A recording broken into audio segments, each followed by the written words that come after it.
저희들은 영성이 무엇이냐, 그것부터 시작해서 주님의 영성 살피고 또 오늘 성경에서 말하는 영성 충만한 그런 방법들을 찾아서 가고 있습니다.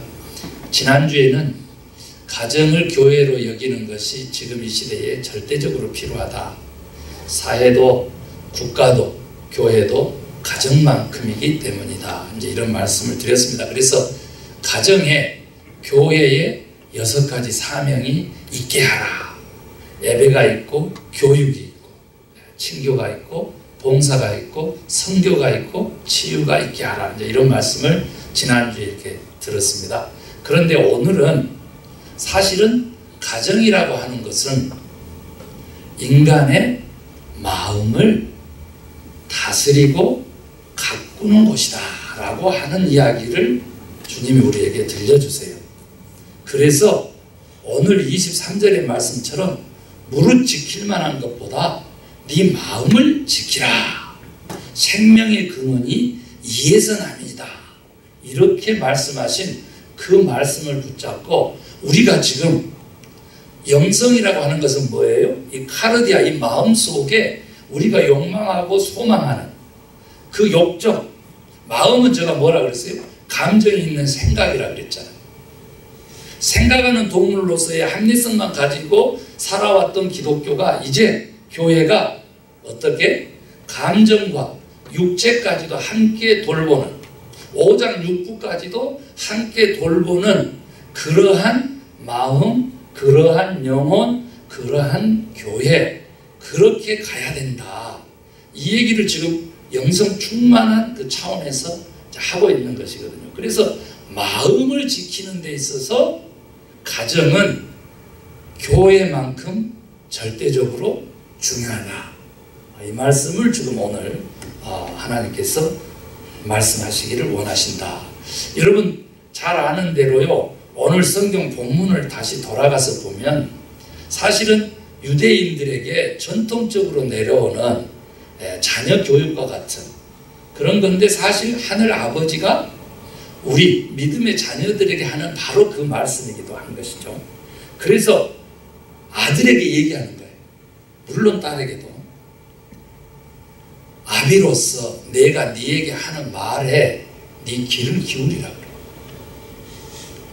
그래서 결국 마음을 지키는 거, 영적으로 해석하면 하나님의 말씀을 마음에 품는 거, 이거 필요해요. 그래서 21절에도 나와요. 마음속에 색이라는 거죠. 그 전에 뭐 하라는 거예요? 시각화 작업. 요즘 막 컨설팅 하면서요, 성공학자들이 아주 인기입니다. 그런데 그 성공의 길로 인도한다는 그 선생들이 가르치는 것도 성경에서 나왔어요. 그 말씀을 네 눈에 두게 하라. 그러듯이 시각화 작업을 하라는 거예요. 꿈을 이루기 위해서 비전을 품었으면 그것을 시각화 작업을 하라는 거죠. 저희들이 지금 마음을 다스리면서 성령 충만, 영성 충만을 얘기하고 있지만 그 마음이 지향하는 바 텔로스, 그 천국은 우리가 시각화시켜야 된다. 그 천국의 시각화가 뭐냐 그랬더니 바로 교회에서 예배 생활이고 또한 사회에서 어떻게 이제는 가정생활이 된다. 이 말씀을 해주시는 거예요. 그래서 지금 너무나 이 말씀이 복되고 현 시대에도 키포인트와도 같은 거죠. 세상의 성공학자들이 그렇게 얘기한 것이 성경에서 나왔다는 거죠. 그래서 하나님의 말씀을 우리가 시각화시키고, 즉 눈에 보이는 곳에다가 써서 묻히라는 거죠. 신명기서도 문설주에, 손목에, 이마에 네 말씀을 시각화시키라는 거예요. 그래서 천국은 이런 모습이다 라고 하는 이 우리들의 그 궁극적인 목적지인 텔로스, 바로 그 소망, 그 욕망의 정착지, 사랑의 종착지, 그것도 어떤 그림을 그리느냐? 교회 생활에서 그려지고 우리 가정에서 그려진다는 거예요. 믿으시면 아멘. 그래서 가정이 너무 중요하다는 거예요. 그랬는데 23절로 딱 가니까 오늘 말씀에 너무 중요한 이야기가 이제 나오게 된다는 거죠. 그게 뭐냐면요, 말씀을 지켜라. 이렇게 하시면 간단한데, 조금 전에 그랬잖아요. 눈에 있게 하고 네 마음에 새기라 그러셨잖아. 이걸로 끝나면 너무 좋은데 23절에는 무릎 지킬 만한 것보다 네 마음을 지켜라. 생명의 근원이 이에서 난다. 말씀이 마음에 새겨지는 거, 이것이 키포인트인 줄 알았어요. 키포인트인지. 우리 다 그렇게 생각하죠. 말씀이 훨씬 더 중요하게 생각하죠. 예스. 그래서 하나님의 말씀을 눈에 보이게 하고 마음에 새기면 되는 걸로 생각하죠. 그런데 하나님은 1절도 피하지 아니하고 넘어가지 아니하시고 곧바로 다음 절에 모든 지킬 만한 것보다 너는 마음을 지켜야 돼. 그 마음에서 생명이 나와. 이 표현을 하면 어떤 사람은 말씀을 지키라는 뜻이다 이렇게도 이해할 수 있겠죠. 그런데 그거보다 훨씬 더 중요한 의미가 있으니 바로 예수님께서 말씀하셨던 씨 뿌리는 비유를 보고 천국을 알듯이 이 말씀은 그렇게 짝을 이루고 있는 것이죠. 여러분, 씨는, 씨앗은 하나님의 말씀이죠. 그런데 뭐가 중요하다 그랬어요? 길가에 뿌려지면, 돌짝밭에 뿌려지면, 가시덤불에 뿌려지면 그 씨는 하나님의 말씀임에도 불구하고 씨앗을 싹을 내서 열매를 맺을 수 없게 된다는 거죠. 오직 옥토에 마음밭에 뿌려질 때에 싹이 나고 열매가 맺어진다는 거예요. 그래서 저는 교회 개혁을 위해서 중형교회 사이즈가 필요하다. 중형교회론으로 교회를 갱신하는 것이 저 박사학위의 논문 주제죠. 어떤 신학자는 이 얘기를 듣더니 김 목사 보고 종교적 천재다 그랬어. 그런데 사이비 이단 교주가 될 수 없으니까 그거 안 하고 다시 돌려서 얘기하면 환경이 너무 중요하다.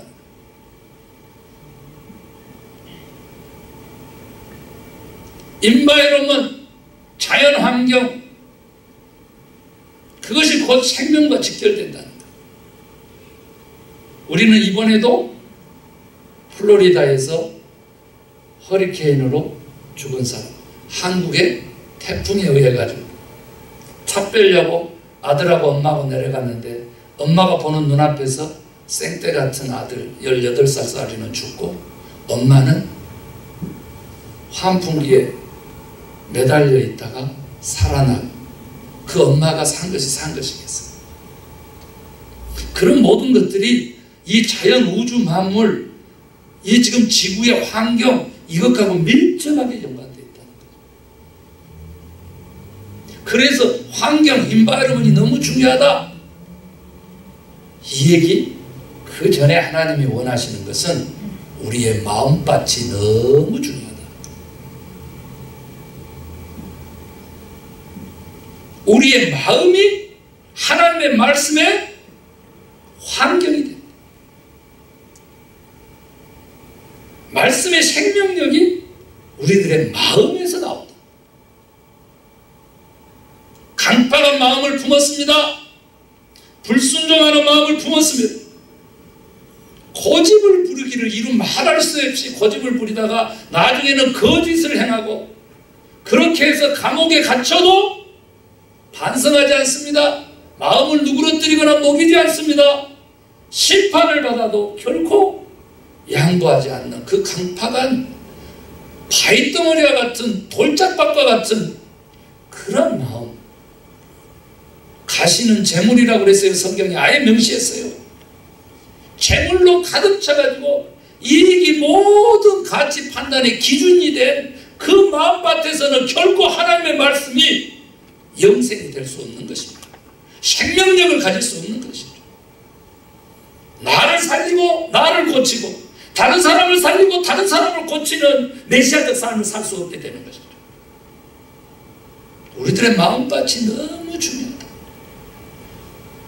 우리들의 지금 마음의 상태가 어쩌냐면 조금 전에도 얘기했지만 우리의 영혼의 그 바로 방인데 감정이 있는 생각인데 생명의 근원인데 우리들의 마음 상태가 지금 어찌냐.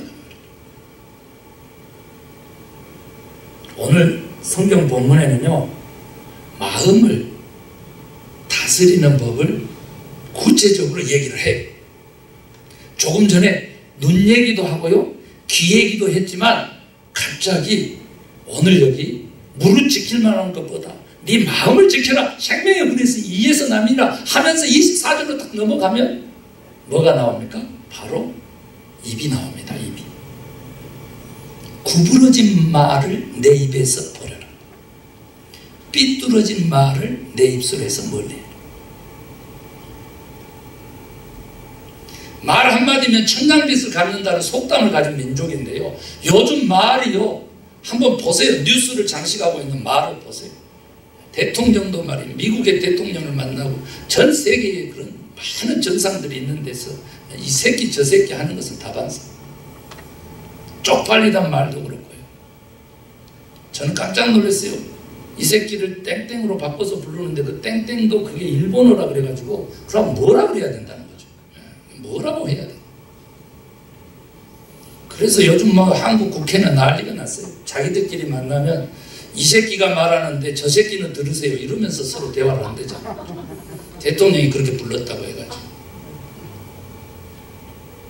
예, 제가 조크로 웃으려고 이렇게 합니다만은 여러분요, 입술의 말을요, 삐뚤어진 말, 그 다음에 뭐예요? 구부러진 말을 입술에서 제하라는 거죠. 무슨 말이에요? 거짓말하면 안 돼.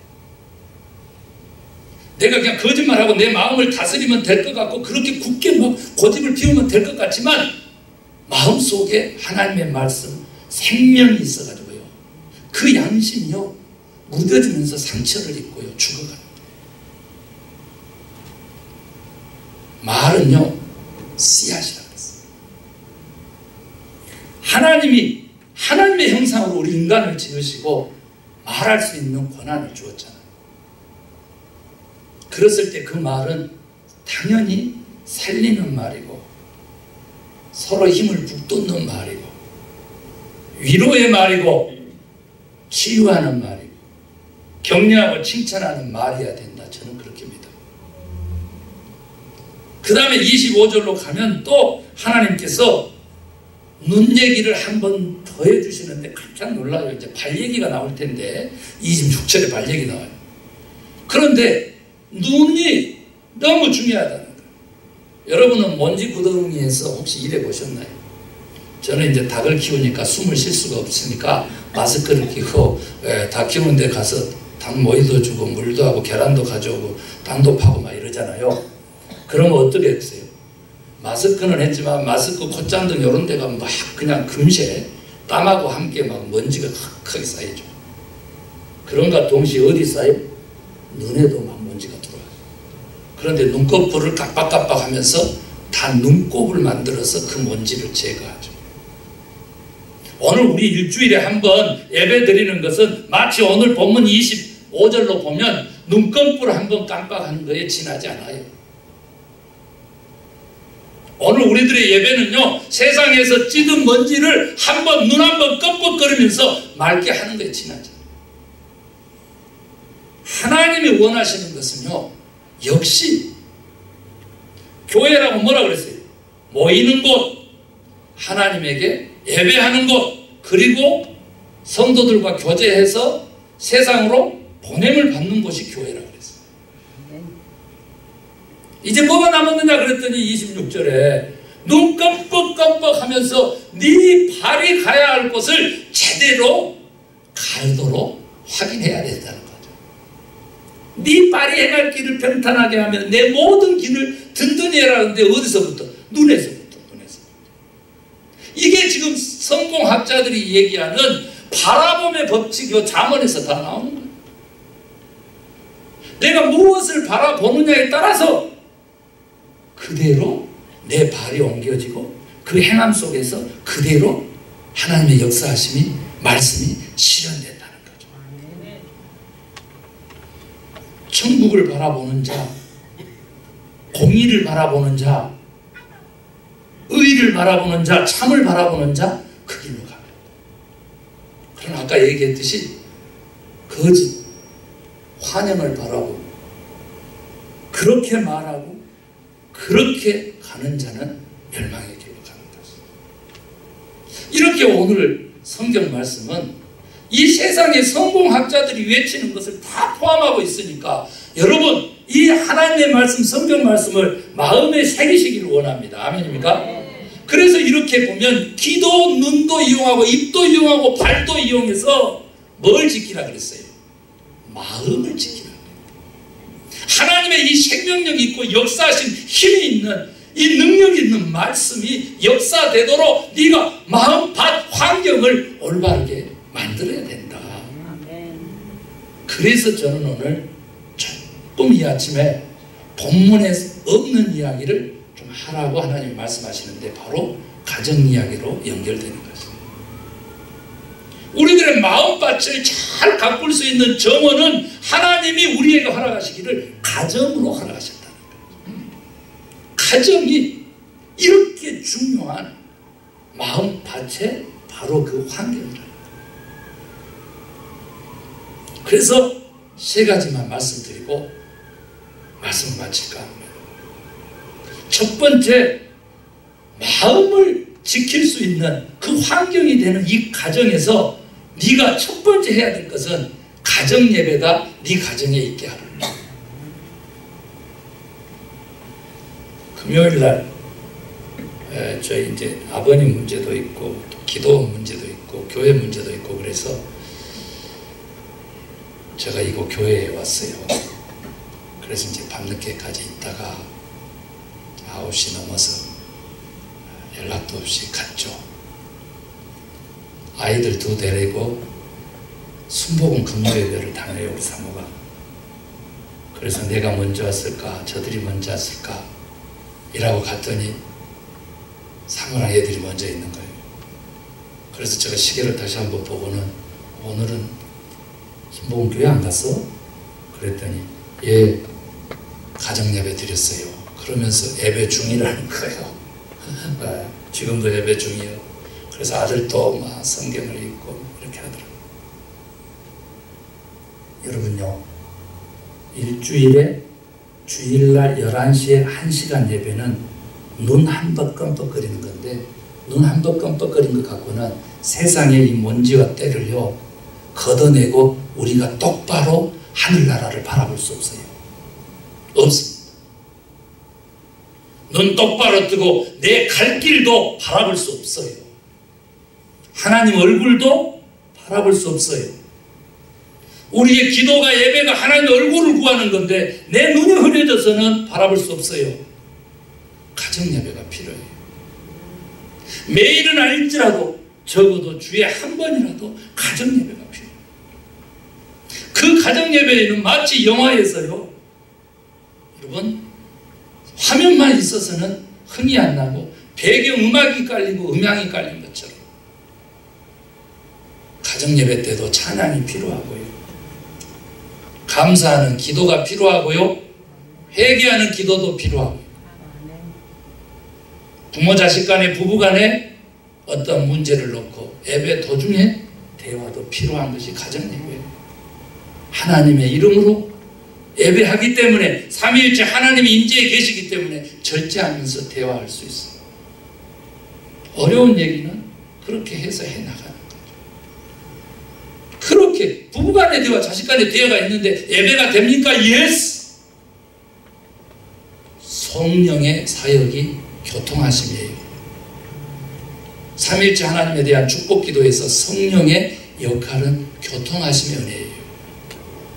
대화하고 소통하는 것은요, 기도의 다른 표현이에요. 대화 없이 서로를 위해서 기도한다고 하는 것이 어불성설이라고 그렇게 단언코 얘기할 수 있어요. 목사님을 위해서 기도하죠. 목사님과 따뜻한 인사 한마디, 대화 5분이 일주일 내내 목사를 위해서 기도하는 것보다 더욱더 효과적일 수 있어요. 사랑하는 성도 여러분, 따라하십시다. 가정에서 가정 예배를 드리자. 여러분 고백했으니까 혼자라도 하세요. 혼자 사신 분 많잖아요. 찬송가 펴시고 찬양 부르시고 기도하시고 말씀 읽으시고 그리고 마지막에는요 축복 기도도 하세요. 여러분만이 하실 수 있는 왕같은 제사장의 특권이에요. 어떻게 합니까? 우리 나성소망교회에 축복해 주시고요, 김 목사님 가정을 축복해 주시고요, 누구누구 권사님 장로님 축복해 주시고요, 새로 오신 누구누구 집사 축복해 주시고, 모르지만 모자 쓰고 오시는 우리 권사님 축복해 주시고, 이름 몰라도 괜찮아요. 여러분, 두 번째, 우리 하나님이요 마음을 지킬 수 있는 그 정원으로 가정을 허락하셨는데, 가정에서 두 번째 꼭 있으라고 이 시간 명령하는 것은 따라합시다. 저녁 밥상. 여러분요, 요즘 세상은 어떻게 가르쳐요? 저녁은 굶어라 이렇게 가르칩니다. 사실입니다. 지금 육체적인 건강을 추구하는 쪽에서 좋을지 몰라요. 그러나 장수하신 분 얘기는 저녁은 죽으로 먹어라. 이게 최고의 메뉴다. 죽. 여러분, 저녁에 만약에 죽을 넣고 저녁 식사를 한다고 쳐봐요. 죽 써서 누구 줍니까? 우리가 먹지. 가족 주잖아. 그런데 여러분요, 저녁 없애버리잖아요. 그러면 죽 써가지고 남 주는 거예요. 세상 예전은요 포장을 한다니까. 포장. 이게 훨씬 좋다라고 하면서 어마어마한 주파수를 가지고요 막 물결쳐요. 문화적으로 접근하기 때문에 다 넘어가. 다 넘어가. 저 같은 목사는 시대에 뒤떨어진 목사로 그렇게 취급받는 세상이어가지고요, 사람들 비유 맞추고요, 사람들이 듣기 좋은 설교를 하면서 그렇게 교회 부흥시키는 사람들이 영적인 리더십을 가졌다고 해가지고 막 세우는 세상이에요. 그러나 적어도 우리 여기 나성소망교회에서 김 목사가 그런 목사는 아니니까 여러분요, 우리 함께 약속한 대로 하셔야 돼요. 적어도요 어떻게까지 좋아하는지 아세요? 월요일부터 금요일까지 중에서 단 한 끼라도 온 가족과 시간을 내서 저녁 식사하면서 대화하면서 서로를 격려하고 위로하면서 서로의 상태를 파악해라, 이렇게 하나님이 명령하라고 가르치신 거예요. 오늘 왜 그런지 아세요? 한국 가정 무너지는 게 어떻게 돼요? 5시에 일 마쳤으면 가족으로 가서 가족과 함께 식사하는 문화를 빨리 만들어야 되는데, 그놈의 밤누라 때문에 향나게 취하고요, 그렇게 2차 3차 가다가 가정 다 깨지고요, 일주일에 단 한 번도 자식하고 아버지하고 아내하고 아빠하고 엄마하고 자식하고 식사를 하질 않아요. 식사를 하질 않아요. 여기서 뭐가 된다? 그 무시무시한 핵가족이 이루어지는 거예요. 핵가족화가 되는 거예요. 오늘날 기독교가 있는 이유가 무엇인지 역사학자들이 분석했습니다. 그것은 바로 예수님께서 마지막 날 밤에 잡혀가셔서 십자가에 죽으셔야 되는 그 마지막 날 밤에 하나님이 말씀하시고 제정하시기를, 우리가 흔히 먹는 빵을 떼서 이것은 너희를 위해서 찢긴 내 몸이니 이것을 먹을 때마다 나를 기념하라. 그때 당시 누구나 먹는 포도주 잔을 들어서 이것은 너희를 위해서 흘린 내 피니 이것을 마실 때마다 나를 기념하라. 기억하라는 거예요. Remembrance. 요즘 알츠하이머가 얼마나 무섭습니까? 사별의 아픔보다요 망각의 아픔이 더 큰 시대에 우리는 살아가고 있어요. 미치는 거예요. 같은 공간에 있는데 50년 살았는데 아침에 일어나가지고 눈 떠가지고 누구세요? 그럼 기가 막히는 거죠. 아내가 알츠하이머에 걸려가지고요 아침에 일어나가지고 남편한테 누구세요? 그랬대요. 그럴 때 남편이 하도 기가 막혀가지고 뒤로 돌아서면서 어제 만난 당신 애인입니다. 빵긋 웃었다는 거 아니에요. 그랬더니 알츠하이머 걸린 사람이 내 남편은 어디 가고 당신이 지금 여기 와서 헛소리를 하냐고 발로 빵 차더래요. 그런데 남편은 너무 좋아서 또 화장실 가서 웃었다는 얘기도 있는데, 날마다 신혼이라고 좋다고 막 이렇게 하는 얘기도 있는데, 그 얘기는 내두고 여러분요, 저녁 밥상은 예수님이 제정하신 성만찬과 같은 것입니다. 그러한 숭고한 마음을 가지고 행하시기를 바랍니다. 이 설교가 없었어도 어제 토요일인데 저희 온 가족은 해물탕으로 저녁을 같이 했습니다. 한국에서 왔다 10불짜리 해물탕이라 싸게 샀는데 맛은 어쩌냐고 얼마나 사먹고 강조를 하는지. 아버님 문제 때문에 말은 내가 적었지만 맛있네 맛있네 맛있네 그러고 돌아다니는 거죠. 함께 했습니다. 그리고요, 매운탕이 한 솥단지가 10불인데 다 쪼개져 버린 생선 조각 하나가 40불이라. 제주 옥돔이라고 해가지고 그걸 같은 곳에서 샀대요. 그랬는데 옥돔을 후라이팬에 구우다가 한쪽은 다 떨어져 나가고 있고 뼈다고 붙은 쪽만 한쪽 있어가지고 그걸 40불짜리를 저 혼자 다 먹었어요. 그래도 부족해가지고 찾고 뜯고 빨고. 여러분 괜찮아요. 한 조각밖에 안 남은 40불짜리 옥돔도 그렇게 망한 것 같은 그런 식탁도 괜찮아요. 가족들과 함께 하시길 주의 이름으로 축원합니다. 자식들 부르세요. 혼자 계시지 말고 자식들 부를 수 있는 자식들 불러야 돼요. 이번에 우리 작은 형님 어떻게 나가신 줄 아십니까? 어머님이 단호하게 얘기하는 거예요. 단호하게. 나와야 되겠다. 너가 아버지 좀 살려라. 한 달 동안 다시 살려놓으면 5년은 더 살 거이다. 딱 명령하는 거예요.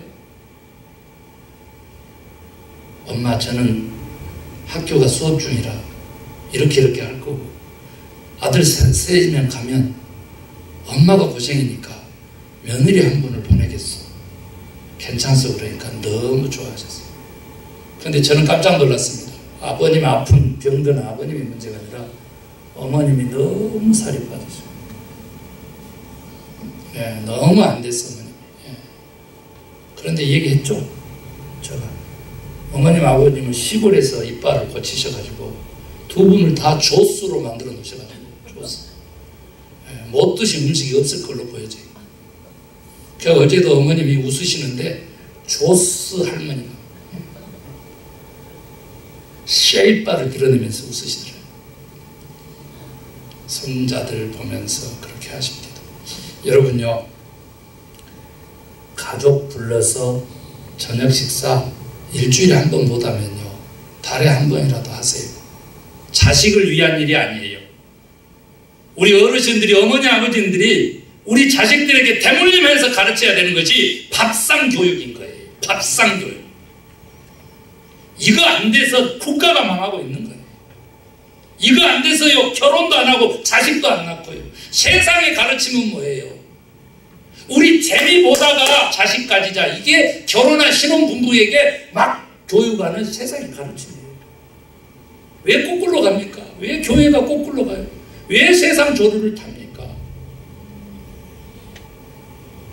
자식들 불러서 달에 한 번이라도 식사하는 것이 여러분 이 땅에 남겨야 될 밥상머리 교육이고 문화고 가정을 교회로 여기는 크리스찬의 사명으로 여기시고요.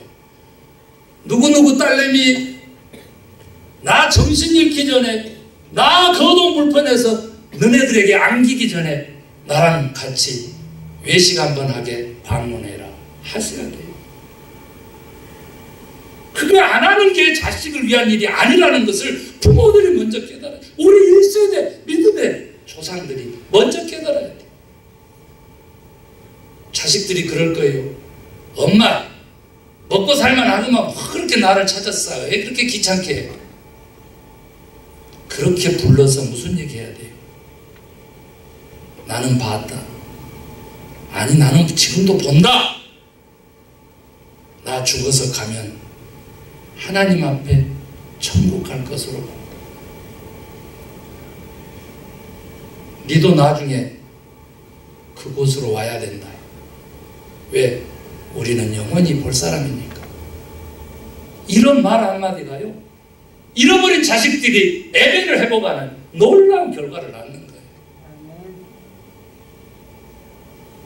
내 품에서 떠난 자식들을 다시 품에 안는 어머니 역할, 아버지 역할을 할 수 있는 거죠. 오늘 이 말씀을 마음에 새기시기를 주의 이름으로 축원합니다. 제가 마지막 한 가지 더 하나님께서 강력하게 권하라고 하신 거 권하겠습니다. 세 번째, 우리의 마음을 지키는 곳이 가정이라면 여러분요, 가정에 마음의 정원뿐만 아니라 실제 정원을 만드시고 가꾸시라고 강력하게 권해드립니다.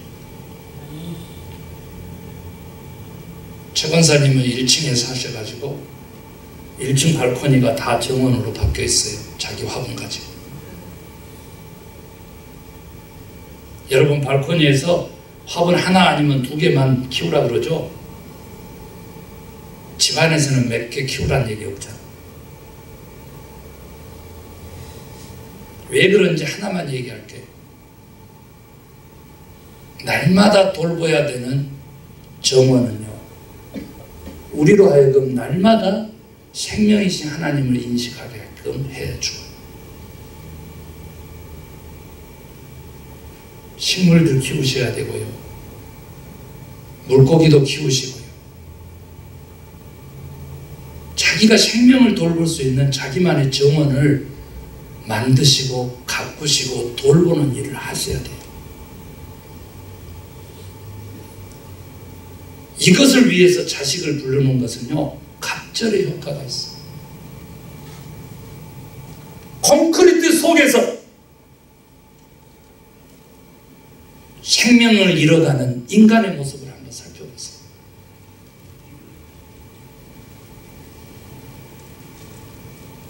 내일 지구에 종말이 온다고 할지라도 나는 오늘 사과나무를 심겠다. 그 사과는 누가 따먹어요?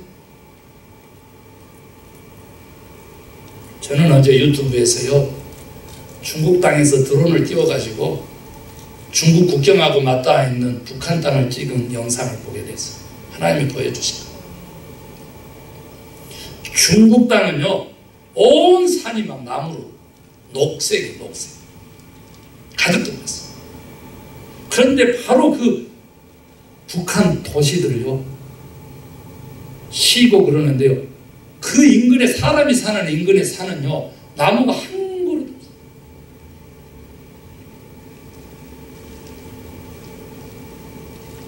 나무 쪄다가 불 때는 데 썼기 때문에. 그거 하나 보면서요, 여러분요, 코로나 시대잖아요. 우리 인간의 장기 중에서 곧바로 병용구라고 맞닿는 장기가 폐예요, 폐. 유튜브에 나왔어요. 여러분도 보셨나요? 브라질에 사는 청년이요, 자기 동네 집 앞에 공기를 병에 담아가지고 도시에 가서 팔았는데요, 큰 회사 차렸어요. 지금 첫날 27병이 나가더니요, 다음날 100병이 팔려가지고, 그 다음부터는 하루에 2,500병씩 팔려가지고요, 회사 차렸어요. 산소 누가 만들어내는지 혹시 아세요, 여러분? 하나님이 하신다고 대답 정답이신데요, 하나님이 나무하고 함께 일해서 만들어냅니다. 산소 부족하면 어떻게 되는지 아시죠? 뇌 세포부터 파괴돼서 반신불수돼버려요. 쓰러지는 거예요. 죽는 거예요. 여러분, 제가 거기까지는 안 가더라도 살아있는 생명을 돌보는 그 날마다의 관심과 수고로움은 우리들의 마음속에 여유를 줘요. 내가 마음대로 되지 않는 상황을 맞닥뜨려서 그 상황을 받아들일 수 있는 훈련을 시켜요. 정원을 가지고 만약에요, 내년 이른 봄에 블루베리를 따고 방울토마토를 따고요, 딸기를 따서 이웃과 나눠 먹는다고 하면요, 거기는 천국이에요.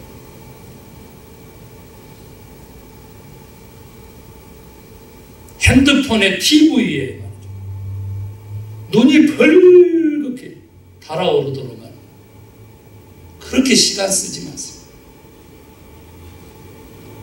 내 손끝에 변해가는 생명을 보면서 내 생명을 위해서 기도하는 시간 가지고요, 다른 생명을 위해서 돌보고 기도하는 수고로움을 결단하시는 저와 여러분 되봐요.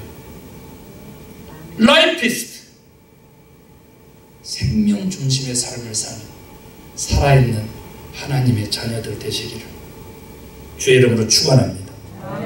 가정 예배에서 저녁 밥상으로 그리고 정원 가꾸기로 이것을 이룰 수 있게 될 줄로 굳게 믿고 기도하십시다.